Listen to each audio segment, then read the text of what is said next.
आज एक बार फिर से all reserve category employees press club के बाहर आपको दिख रहे हैं। इससे पहले अंबेडकर चौक की बात करें तो अंबेडकर चौक में इनका धरना प्रदर्शन था, वो जारी था।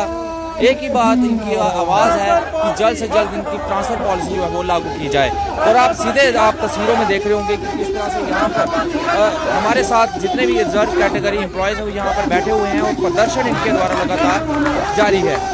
काफ़ी सारी टीचर्स और काफ़ी सारी महिलाएं, काफ़ी सारे जिस तरह से अलग अलग डिपार्टमेंट की बात करें तो अलग अलग डिपार्टमेंट के यहाँ पर एम्प्लॉयज़ हैं, यहाँ पर बैठे हुए हैं। इनसे हम बात करेंगे।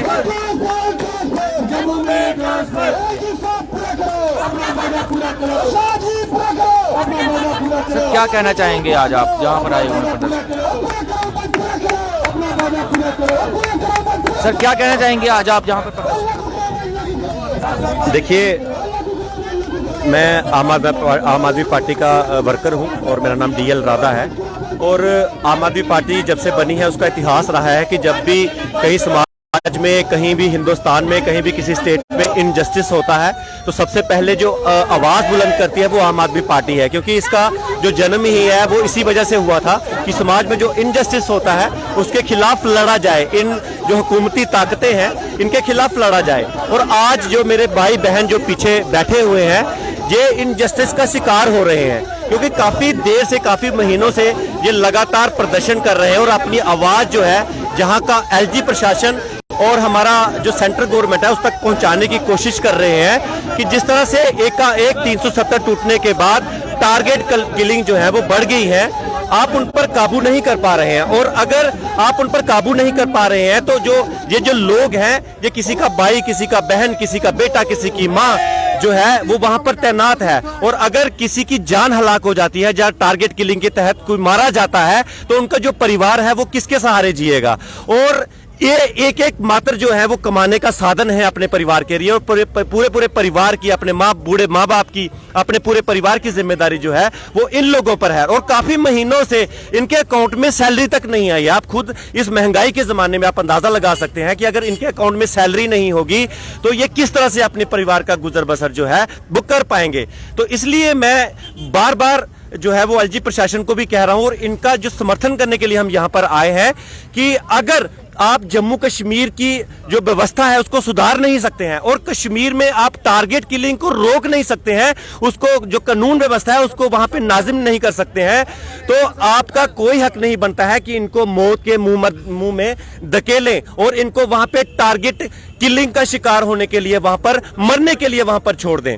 तो मैं आपके माध्यम से LG प्रशासन से हाथ जोड़कर यह अपील करता हूं कि इनको अपने होम टाउन में ट्रांसफर कीजिए ताकि ये अपनी जो सेवा है वो पूरे तन मन धन से दे सके। आने वाले दिनों में देखने को मिलेगा कि आम आदमी पार्टी के जितने भी और भी कई लीडर्स हैं क्या इनकी सपोर्ट में आगे आएंगे? देखिए, आम आदमी पार्टी कहीं भी इनजस्टिस होता है तो उनकी सपोर्ट में सबसे पहले खड़ी होती है। आज भी मैं आम आदमी पार्टी की तरफ से ही यहां पर आया हूं, लेकिन अगर हम मास जो वर्कर्स हैं वो अगर हम यहां पे शामिल नहीं कर पाए हैं तो उसका एक रीजन है कि हम इस जो प्रोटेस्ट है, मेरे भाई बहनों का जो जेन्युइन प्रोटेस्ट है उसको पॉलिटिकल जो रूप है वो नहीं देना चाहते थे। इसलिए मैं इनका दर्द समझने के लिए आम आदमी पार्टी की अगुवाई के तौर पर मैं यहां पर इनका समर्थन करने के लिए आज यहां पर आया। सर, क्या कहने चाहेंगे आप? पिछले काफी दिनों से हम आपको देख रहे हैं कि आप लगातार प्रदर्शन कर रहे हैं। अंबेडकर चौक में भी आपको देखा, आज आप प्रेस क्लब में आए हुए हैं सरकार के खिलाफ विरोध प्रदर्शन करने के लिए। आज आपने सिर पर सफेद पट्टियां भी बांधी हुई हैं, इसका क्या कारण है? इसका ये कारण है कि सबसे पहले हम चाहते हैं कि हर कोई शांति से रहे, लेकिन ये कर्मचारी पिछले 8 महीनों से जिस बेबसी और जिस बुरी हालत में जी रहे हैं ये इनको ही पता है। ठीक है, आज हम यहाँ बैठे हैं, तब तक यहाँ से नहीं उठेंगे जब तक कि प्रशासन का प्रतिनिधि प्रेस क्लब में नहीं आता है और हमारी बात नहीं सुनता है। ठीक है, यहाँ से हम उठने वाले हैं नहीं। हमने अक्सर सरकार तक मेमोरेंडम के रूप में अपनी आवाज पहुंचाई है, मीडिया के माध्यम से पहुंचाई है, लेकिन मुझे लगता है ना सरकार या तो सुनना चाहती नहीं है या सुनकर अनसुना कर रही है। पिछले दिनों LG साहब ने कहा था कि राजभवन के दरवाजे खुले हैं, तो मैं कहता हूं आप राजभवन के दरवाजे मत खोलिए, आप अपने दिल के दरवाजे खोलिए।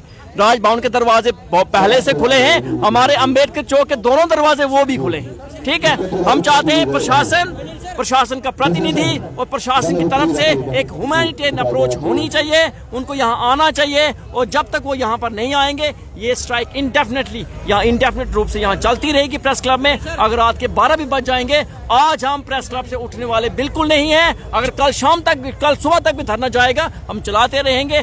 देखिए, इन कर्मचारियों के साथ आज एक डिवाइड एंड रूल की पॉलिसी चलाई जा रही है। जिन्होंने ज्वाइन किया उनकी सैलरी निकालिए, जिन्होंने नहीं किया उनकी मत निकालिए।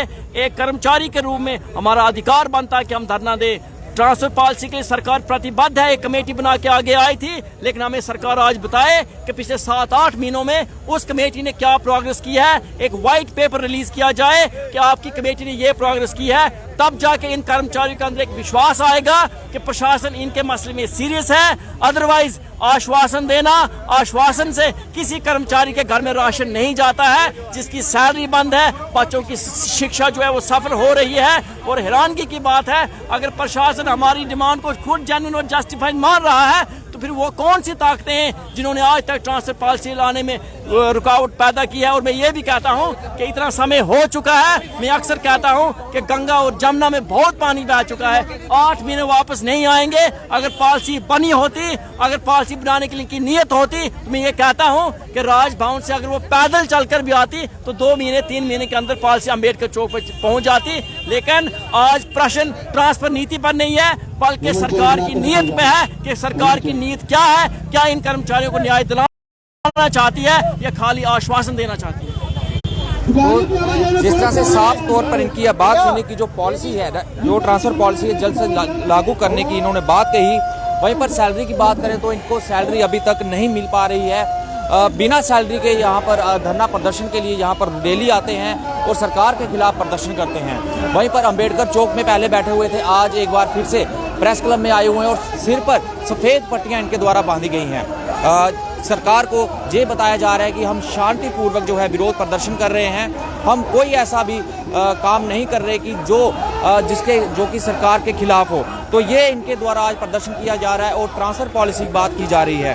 तो अब देखना यह है कि कब इनकी ट्रांसफ़र पॉलिसी जो है वो जल्द से जल्द लागू की जाती है आने वाले दिनों में। क्या एलजी प्रशासन इनकी बात सुनता है या नहीं। तो इस तरह से बने रहे मेरे साथ और देखते रहे न्यूज़ इन मिरर।